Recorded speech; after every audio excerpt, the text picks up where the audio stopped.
So when you look at every limit here, x approaches a number, it's number -3, 6, all of that, they're numerical. Now, what we do here in the first one here, and this one, all we need to do, the moment you substitute the -3, actually we don't want to show it, but it's fine if you show it. Don't write limit.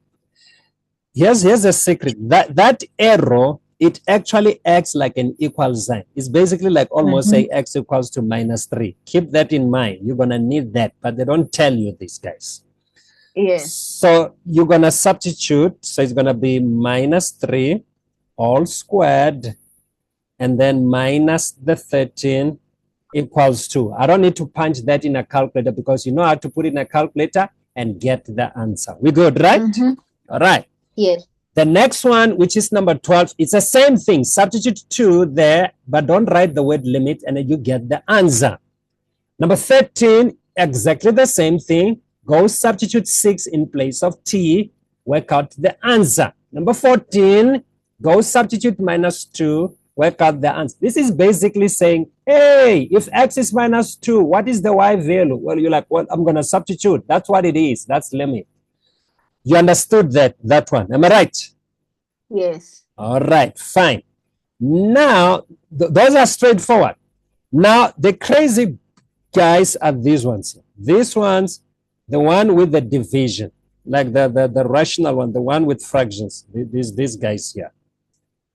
These ones, you need to remember. Of course, you need to substitute, but. You need to test the denominator first. You test the denominator first.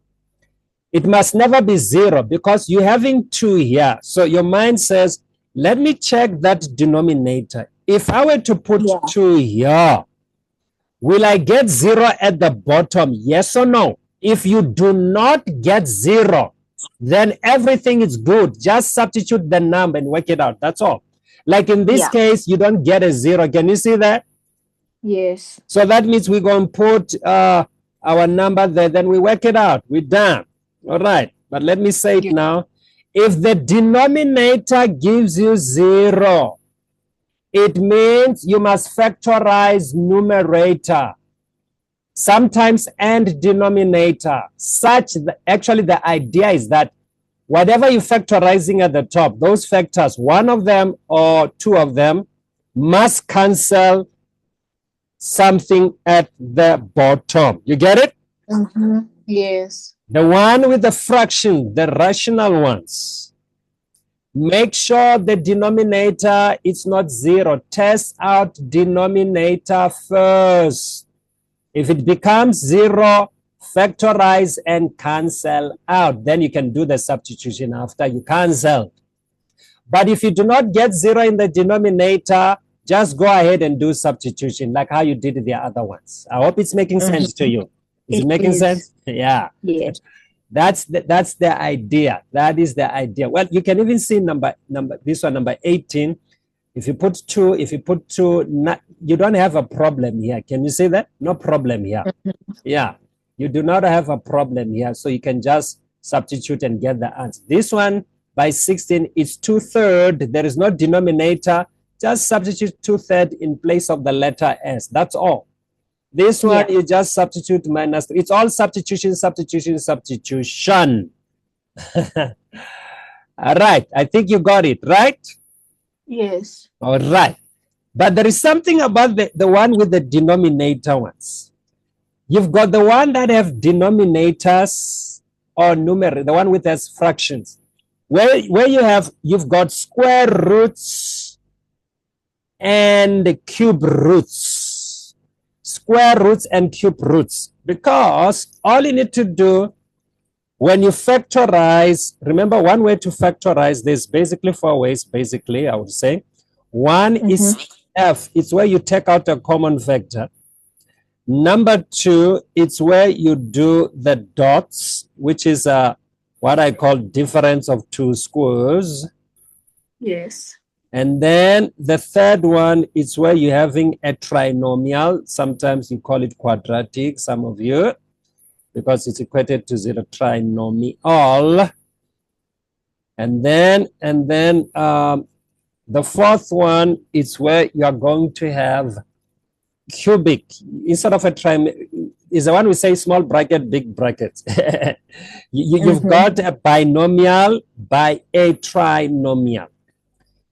Like, for example, if you got x to the 3 minus y to the 3, you know, when you factorize that, you just put x minus y, which is 2 terms, and then you're going to square the first one, is going to be x squared, multiply those two guys, change the sign, it's actually xy, and then plus the y squared. That's that. I'm reminding that. Then the other one is just basically grouping.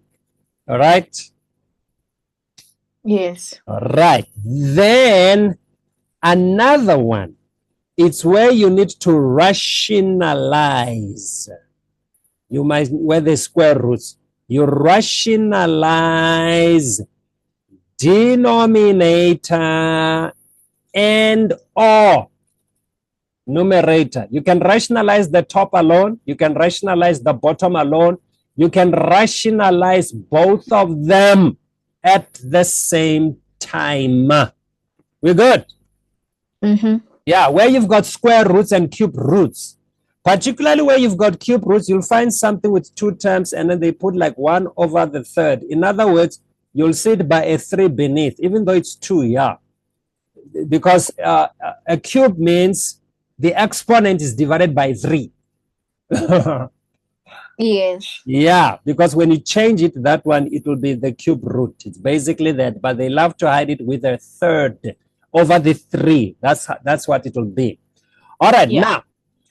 All right, fine. So 21, look at 0. If you take that 0, if you test the denominator, if I put a 0 here, it will be 0. So the square root, it will be square root of 1, which is 1, plus 1 is 2. So I'm not getting 0 at the denominator. Therefore, I can go ahead and do substitution. Do you see that? Yes. How about 22? Test the denominator. If I put 0, oops, oh my, undefined. Yeah. So you can't even know how to factorize, but can you see you've got square root? That means you need to rationalize the numerator in order to cancel the h, and then you can zap it out. You know how to rationalize, right? Yes. Okay, fine.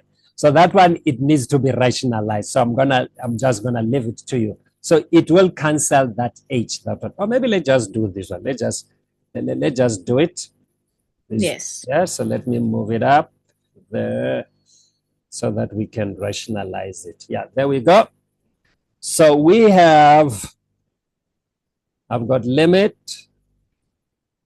as h approaches 0, and then let's remember, I just gave you, when you've got this thing of denominator, of rational or fractions, you're gonna need to check denominator, and then you're gonna need to factorize. I told you how to factorize. Or another way to factorize is to do the rationalization. So now I'm multiplying, I'm going to rationalize. So when I rationalize, I am looking, yeah, it's 2 terms separated by the minus. That means I must use a positive. Actually, I must put it in bracket and write square root of 5h, and then plus the 4, and then we use opposite signs, plus 2. It's basically like you're making it to be difference of 2 squares. One bracket has a plus, the other one has a minus. That's exactly what you're doing. To rationalize is to do difference of 2 squares, but with square roots and cube roots. All right, yes. So I'm going to close that one there.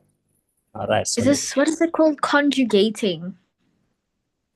Yeah, it's called conjugating, particularly when you're doing complex numbers. Oh, yeah. Yeah, it is. Because in the complex numbers, you are making it to be difference of 2 squares. That's conjugating. Yeah. It is. Yeah, that's what it is. All right, so right at the top now, let's see now. Now I have limit, and then h approaches 0. So the one that have a plus and a minus, to figure them out is very easy. I know in the middle there'll be a minus, like the top ones. You square the first one, the first term. So I'm simply left with the 5h plus 4, and then you put a minus, you square the last term, which becomes the 4. What happened to the 4 and the 4? They cancel, don't they? Yes. Yeah, you left with 5h. So let's just back off here. I'm going to write it as 5h because we wanted to get rid of the h. So this becomes 5h at the bottom, at the top, and then at the bottom, I'm still going to keep that h, open the bracket, have the square root of 5h plus the 4, and then we've got plus the 2, close the parenthesis. Then the h can cancel. Now we test it. Now, if I put 0 in that root, I'm left with square root of 4, which is 2 plus 2 is 4 at the bottom. So that means my final answer, I've got 5 divided by the 4. Yeah. I think you got it. You got it. You get it.